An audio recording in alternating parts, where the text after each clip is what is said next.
Bahkan ada orang yang belum minta sudah diberikan oleh Allah Subhanahu wa taala. Bergantung pada level ibadah yang ia kerjakan. Semakin tinggi, semakin kuat. Nah, kalau Anda kumpulkan jumlah ibadah ini, ada sholat, ada puasa, Anda tingkatkan, infak, baca Quran, semakin ditingkatkan semakin tinggi, maka kumpulan ibadah ini disebut takwa namanya. Apa namanya? Takwa. Karena itu ketika Quran menyebutkan kalimat takwa, pasti bersanding dengan ibadah. Coba lihat, sholat ibadah bukan? Kalimat sholat dibuka dengan takwa.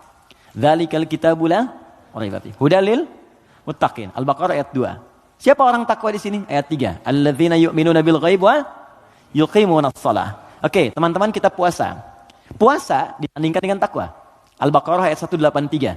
Ya ayyuhalladzina amanu kutiba alaikumus syiyam kama kutiba alal ladzina min qablikum la'allakum tattaqun. Yang kemarin haji, semoga Allah terima hajinya. Yang umrah, semoga yang belum segera berangkat insyaallah, ya. Yang enggak cukup dengan amin, nabung, siapin schedule yang baik. Oke, sekarang lihat. Kita haji yang umrah, itu muaranya takwa. Buka Quran surah kedua, ayat 197, paling kanan sebelah atas. Al-hajju ashhurum ma'lumat, faman faradha fihinna al-hajja, fala rafatha, wala fusuqa, wala jidala fil hajj, wa ma taf'alu min khairin ya'lamhu Allah, wa tazawwadu fa inna khairaz zadi taqwa. Semua takwa. Nah, rahasianya di sini. Kenapa kita diminta sholat, puasa, zakat, takwa? Karena ternyata takwa itu wasilah untuk mencapai harapan yang kita inginkan. Buka Quran surah kelima ayat 35. Paling kanan sebelah bawah di mushaf. Quran surah kelima Al-Ma'idah ayat 35. Saya kasih rumus cepat, setelah ini kita diskusi. Oke. Ya ayyuhalladzina amanu, hai orang-orang yang telah menyatakan dirinya beriman kepada Allah, ittaqullaha, tingkatkan takwamu kepada Allah. Tadi bentuknya ibadah. Di kalau sholat tingkatkan. Maksud ditingkatkan di sini dari yang fardu ke sunnah, gitu kan? Dia bukan menambah bilangan yang fardu. Oh, berarti besok aku subuh dari 2 jadi 4 gitu ya Ustaz. Ya, maksudnya tambah dengan yang sunnah. Yo, yang belum duha, yang belum tahajud, tambah, naik ke atas. Ya, puasa tambah, yang dari Senin tambah Kamis. Okay?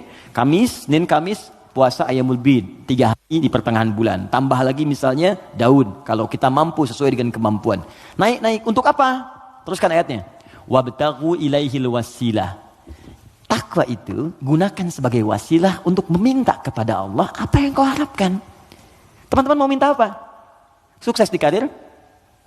Nyaman di rumah tangga? Anak-anak sehat? Pintar? Hafal Quran? Kalau Anda punya permohonan tertentu kata Allah, maka sebelum memohon, cari dulu wasilah takwa. Beramal dulu. Dan niatkan amalan itu untuk mewujudkan apa yang ingin Anda mohonkan tadi. Itu rumus. Makanya banyak orang yang mengerjakan ibadah itu diisi dengan doa permohonan. Puncaknya sholat. Makanya sholat disebut sholat karena banyak doa di dalamnya. Coba lihat. Waktu kita diminta sholat. Mu'adzan itu pengumumannya. Kan itu membuat kalimat bukan cuma sholat. Saya tanya sebentar. Yang pengen sukses boleh angkat tangan? Siapa? Oke.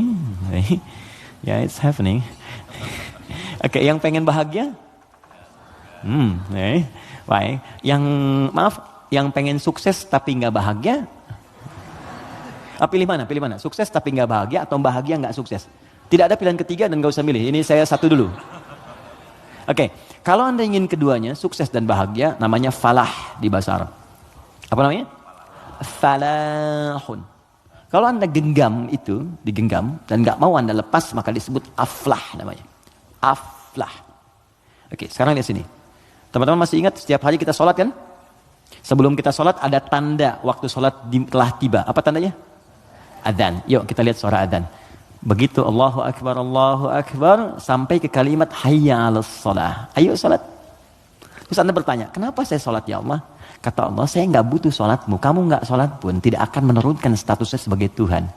Cuman kamu butuh dengan sholat itu wasilah untuk minta kepadaku. Kamu sholat hayya 'alas shalah karena kamu ingin dapat falah. Maka dalam suara azan setelah hayya 'alas shalah apa kalimatnya? Hayya 'alal falah. Kalau sudah digenggam itu aflah namanya. Kata Allah, orang beriman pasti menggenggam kesuksesan. Itu pasti. Jadi kalau orang beriman sukses itu nggak aneh. Yang aneh itu beriman tapi nggak sukses. Aneh itu. Pasti ada yang kurang menerapkan nilai keimanannya. Makanya Allah turunkan surat orang beriman yang sukses itu. Quran surah ke-23. Al-Mu'minun. Perhatikan pembuka ayatnya. Qad aflahal mu'minun. Aflah. Kata Allah, orang beriman itu semuanya tanpa kecuali pasti akan menggenggam kesuksesan dan kebahagiaan dalam hidupnya. Walaupun definisi sukses itu bisa beda-beda. Bagi si fulan ketika aku mencapai posisi ini, bagi yang lain di sini pun aku sudah sukses. Ya, bahagia juga bisa lain-lain. Ya, orang berkata minum kopi udah bahagia, minum teh bahagia, bahagia itu begini, bahagia itu seperti ini. Tapi Quran tuh memberikan yang pasti gitu. Karena semua manusia itu relatif. Kata Allah, kalau engkau ingin menggenggam kebahagiaan itu, maka ini amalannya. Alladzina hum fi salatihim khashi'un, salat. Alladzina hum lizakati fa'ilun, zakat. Karena itu ketika teman-teman saya, kita, Anda, kita semua diminta ibadah, maka cara berpikirnya jangan jadikan beban. Kalau jadi beban capek Anda. Suruh tahajud, capek malas. Tapi kalau cara berpikirnya adalah mendapatkan apa yang kita harapkan, nih Allah janjikan, dikabulkan doa, dikasih kemudahan. Kalau cara berpikirnya ke situ, maka kita akan semangat bahkan menunggu ibadah itu tiba waktunya. Jelas? Maka kalau teman-teman setiap kajian dengan ustadz manapun, siapapun, tadi ada yang bacakan Al-Fatihah seperti tadi, maka ingat-ingat, barangkali bukan Al-Fatihah yang dibacakan. Barangkali ada pengingat dari Allah, hey, dari sekian bacaan itu engkau bacakan 17 kali dalam sehari seumur hidup, maka berapa yang sudah engkau praktekkan? Apakah engkau merasa aku mengawasimu saat beraktivitas?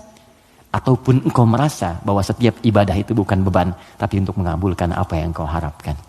Itu kurang lebih.